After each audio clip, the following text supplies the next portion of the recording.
تقترب أشغال إنجاز ملعب كرة القدم من 40 ألف مقعد التابع لمشروع المركب المتعدد الرياضات الجديد لبلقاية شرق مدينة وهران من منعطفها الأخير، على ضوء الانتهاء قريبا من تشييد جميع هياكله الكبرى.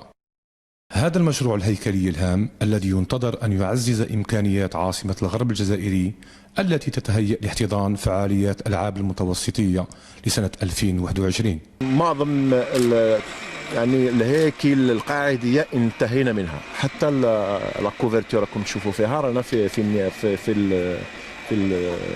الدانيير روتوش. ننتظر يعني الاستلام النهائي من هذا المشروع يعني في نهايه السنه. كما سيتم إدماج مؤسسات جزائرية في إطار المناولة مع المؤسسة الصينية ضمن عملية تهيئة الفضاء الخارجي للملعب، وذلك من خلال إقامة حدائق ومساحات خضراء ستضفي جمالية على هذه المنشأة التي تزخر بدورها بطابع هندسي فني متميز. ومن جهة أخرى، وبالنسبة للهياكل التكميلية للمركب متعدد الرياضات، أي الشطر الثاني من المشروع يتوقع انطلاق أشغال إنجازها مع بداية شهر يوليو القادم.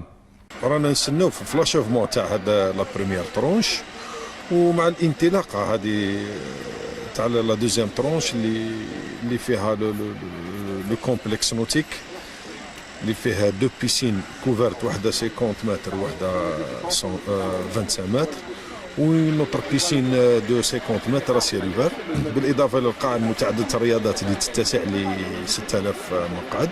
حنا الهدف لوبجيكتيف تاعنا سيكو هذا الكومبلكس ان شاء الله يكون واجد قبل ان شاء الله 2021. كما برمج في موقع قريب من المركب مشروع انجاز قريه اولمبيه متوسطيه يتواجد قيد الدراسه، حيث من شأنه تزويد ولاية وهران بفضاء لإيواء الرياضيين المحترفين من خلال وسط يجمع ما بين الاحتراف الرياضي والسياحة والترفيه والاسترخاء.